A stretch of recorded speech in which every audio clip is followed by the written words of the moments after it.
cómo nos aferramos a los recuerdos en primer lugar. El cerebro tiene al menos 3 fases interrelacionadas para la memoria: codificación, consolidación y recuperación de la información.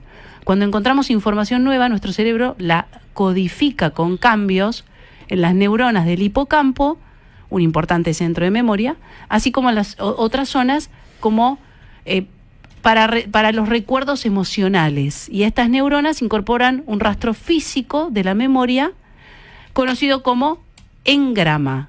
Pero lo tenemos a Abadi en línea con nosotros para darnos un manto de sabiduría, todo esto, porque nos quedamos pensando, genio, sí, lo sacamos de la galera. Gracias, doctor Abadi, por atendernos siempre. ¿Lo sacamos de la cama o estaba ya en actividad? De la cama, mi nieto hace rato que ya me está... Ah, está bien. No, pero nos miramos y dijimos, llamámoslo a Abadi porque es verdad, esto hoy es un día como hoy, anunciaba Alberto Fernández que comenzaba la cuarentena a las 0 horas y se nos venía... ¿Te acordás? Pero además, José, se nos viene al cuerpo, es físico lo que nos pasa cuando escuchamos eso que pasaba aquel día, ¿no? Es muy interesante porque te voy a decir algunas cosas respecto al recuerdo que tiene que ver más con lo psicológico. Si bien está muy bien la descripción que hiciste del fenómeno neurológico y el engrama neuronal y la relación hipocampo frontal, etcétera. Pero desde lo psicológico lo interesante es que los acontecimientos significativos y los acontecimientos importantes inevitablemente dejan su huella. Y la manera en que uno elabora bien y sanamente esa huella que deja un determinado acontecimiento es si lo puede recordar, si le puede poner palabras, si el episodio o la situación que se ha vivido ha sido traumática, se puede convertir en relator de eso que le ocurrió, que es una manera de gastarlo, si vos querés, o de encadenarlo con el resto de lo que es nuestra vida, admitiéndolo como un acontecimiento triste o adverso, que es distinto que si queremos suprimir el recuerdo. Si queremos suprimirlo o lo reprimimos, después en lo consciente no nos acordamos, pero habla desde otro lugar, ¿no? Lo que no dice la mente, muchas veces, ¿quién lo dice? El cuerpo. Eduardo, No, Sí. perdón, estaba leyendo Eduardo en la computadora. Mirá, ahí tenés un tema cerebral. Estoy leyendo un mensaje de un Eduardo que me está escribiendo por este tema. Igual y te dije, ¿cómo sos, José Eduardo? ¿Sos vos? Sí. Bien, uy, qué casualidad, me está escribiendo un oyente que se llama Eduardo, así que aprovecho y te mezclo mi pregunta con la de él, porque está hablando justamente de esto. Eduardo plantea a vos, José, si la supresión del recuerdo, ¿no?, está provocada, no es artificial y el cerebro, mientras uno lo suprime, en definitiva está tapando. Sí, es consciente de eso que está suprimiendo y la procesión va por dentro, ¿no? Gracias, claro, Eduardo, por la pregunta que hace el oyente. Está muy buena la pregunta. Y tenemos que saber diferenciar allí lo que se llama supresión consciente del recuerdo, es decir, lo corro, no voy a pensar en eso. ¿Cómo se suele hacer eso? Pensando en otra cosa, por lo general. Es decir, a veces de un modo consciente tratamos de sacar de nuestra atención, tengamos en cuenta la palabra la atención, la representación del recuerdo de la situación. Pero otras veces, cuando nos resulta muy angustiante lo sucedido, el psiquismo, frente a la angustia que provoca, elige reprimirlo. ¿Qué quiere decir? Que de un modo inconsciente lo manda, de un modo latente, lo manda al inconsciente reprimido y no se lo recuerda conscientemente. Pero cuando lo manda al olvido reprimido, necesita siempre mantenerlo allí, porque el recuerdo que quedó ubicado fuera de la conciencia quiere salir. Entonces se exige una resistencia. ¿Y qué mejor, José, si tenés que elegir que te pase una de esas? Suprimir consciente, reprimir inconsciente, ¿qué es menos dañino para la persona? Lo menos dañino para la persona es saber que lo que está en condiciones de hacer cuando pide la ayuda necesaria, si ha sido un acontecimiento importante, cuando ha vivido un acontecimiento más grande que lo que puede atajar por la dimensión y por la intensidad, pidiendo la asistencia, la ayuda, la compañía, es tratar de no apelar a la idea de lo borro, porque no lo podés borrar si no lo elaborás. Elaborás significa lo trabajás, es decir, lo pones de un modo, lo articulás de un modo que, si bien queda como recuerdo, no queda como un recuerdo cargado con una energía capaz de incidir en tu conducta o en tu vida, o como como me planteaban ustedes allí, en tu cuerpo. No vas a hacer una somatización, una contractura o incluso enfermedades psicosomáticas. ¿Sabés que hay que hacer una... El recuerdo, me hicieron acordar ahora, hay 3 versos de Borges que son extraordinarios para hablar de la memoria, de lo que se recuerde, de lo que se olvida, cuando lo que se olvida es importante, pero uno le tiene miedo. ¿Sabés lo que dice? ¿Qué dice? De muchos años, tengo que haber sido en la década del 60 y pico. Dice, la memoria, extraña forma del olvido, conserva el formato y no el sentido. Fantástico. Qué tipo que era, ¿eh? Sí, qué lindo. Fantástico, fantástico. Repetila, por favor. La memoria, extraña forma del olvido, conserva el formato y no el sentido. Y nosotros, psicoanalistas, psiquiatras, psicoanalistas, que en el campo intersubjetivo, cuando estamos con un paciente, que vemos alguna serie de síntomas o en el cuerpo o en la mente, pero que se repiten, que no los puede manejar, que lo hacen sufrir y no entiende lo que pasa, muchas veces nos preguntamos, ¿qué será el recuerdo que en lo consciente está olvidado y en lo inconsciente se escapa como filtro de esta manera disfrazada en su conducta? Ahora, José, Es extraordinario, perdón, Gonza, sí. quiero decir algo, quiero hacer una salvedad acá. Dale.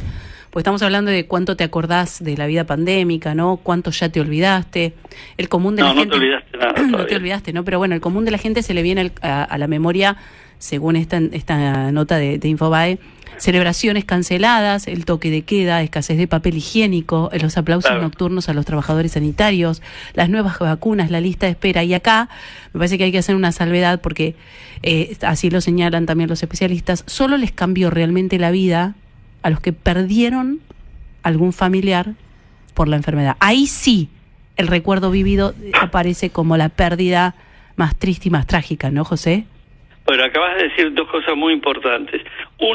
Que una de las claves para entender la elaboración de lo que fue la tristeza, la amargura, la angustia de los periodos de pandemia, etcétera, son los duelos. Los duelos que hubo que hacer, ¿cuándo se hace un duelo? Cuando hubo una pérdida. Que hubo que hacer durante y que hay que todavía, y seguimos todavía haciendo. Y la otra cosa que no se dijo ahí en estas cosas que veo, que no sabía que había un escrito de Infobae, pero un punto que no escuché que dijiste, me parece muy importante y lo veo en mi consultorio a menudo, es la forma como se concretizó la noción de muerte. La muerte nosotros, como decía Spinoza, sabíamos que existía, pero no creíamos en ella. Que la gente dice, sí, me voy a morir, pero se va a morir otro. No, ahora hay conciencia de la finitud de la vida, José. Tal cual. Claro. Y bueno, pero esto es un punto importante porque nos pone en una dimensión distinta frente a nuestra finitud y nos permite a lo mejor, chicos, aprender a tener una sabiduría de la muerte donde podamos integrarla como una parte de la vida y no como su opuesto. Cosas que Occidente no ha hecho, sí, en cambio en otros momentos Oriente, Occidente no, y nos ha convencido, hemos incorporado que la idea de enfermedad, envejecer y muerte son políticamente incorrectos. Sí, opuestos a la vida. Pero además está mal envejecer, está mal morir, está mal enfermarse.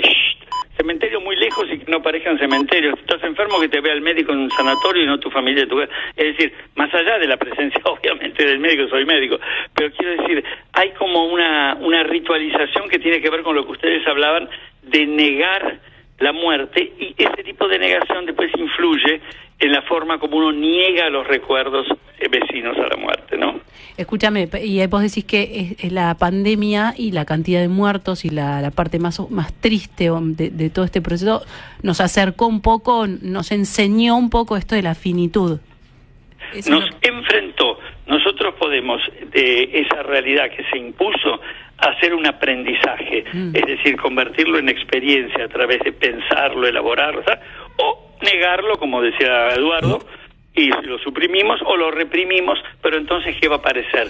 Lo que uno reprime no lo puede mantener mucho tiempo ahí, se escapa disfrazado por otro lado. Te meto una pregunta... Por cuerpo, por síntomas, por cosas que uno no comprende por qué le suceden, pero lo hacen sufrir, se repiten y uno no lo puede manejar. José, mirando para adelante, pues la pandemia pasó, pero vivimos en un país, entre otras cosas, con 100% de inflación, digamos, ¿no? Tenemos la finitud del ahorro, le diría yo, ¿no? Para hacer un paralelismo.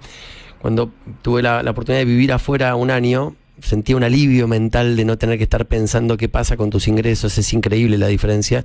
Y me estás preguntando que este es un país que para la salud mental, la situación que vive de angustia permanente, de vivencia de amenaza, no de incertidumbre, a eso iba. la injusticia que vemos tan a menudo, la mentira que nos humilla como ciudadanos y todo esto, ¿nos enferma? Te respondo categórico. Pero sí. te pregunto, ¿ahí hay supresión consciente? ¿Hay represión inconsciente de vivir de esa manera para poder sobrellevar la vida? Una mezcla de todo eso y un sistema más que tenemos los argentinos que tenemos que superar, que se llama la desmentida. ¿Sabés qué es eso? Sabemos una cosa y actuamos como si creyéramos otra. Tremendo. Sabemos que el que nos está hablando nos macanea de la A a la Z y después vamos y votamos igual. Tremendo. Y eso nos daña emocionalmente y físicamente. Bueno, mira, ¿sabés qué? En vez de arruinarte el domingo, andate a jugar con tu nieto, haceme el favor. Porque la verdad que esto de que te llamen de Radio Mitre, te saquen del momento de desayuno con tu familia para venir a amargarte la vida, querido, no sé, eso es porque nos querés, José, porque pero si te no... cuento una cosa, hablando de recuerdos, ¿cómo no te voy a querer, Sandrita, si me puedo recordar que hace 25 años yo trabajaba en una radio los domingos haciendo un programa y venía una chica con carita de sueño y decía, ahora tengo que decir las noticias. ¿Sabes cómo se llama? Qué linda época. Bueno, gracias por recordar que pasaron 25 años, José. Sí, verdad, 25. Esta chica suprime conscientemente o reprime inconscientemente su edad. ¿Cómo, Josecito, ilústralo a este pibe? Yo era chiquitita. ¿Qué te, no, 42, 43. Muy joven, muy joven. Chau, un beso grande. Gracias, Un saludo José. a tu familia. Un gusto escucharte.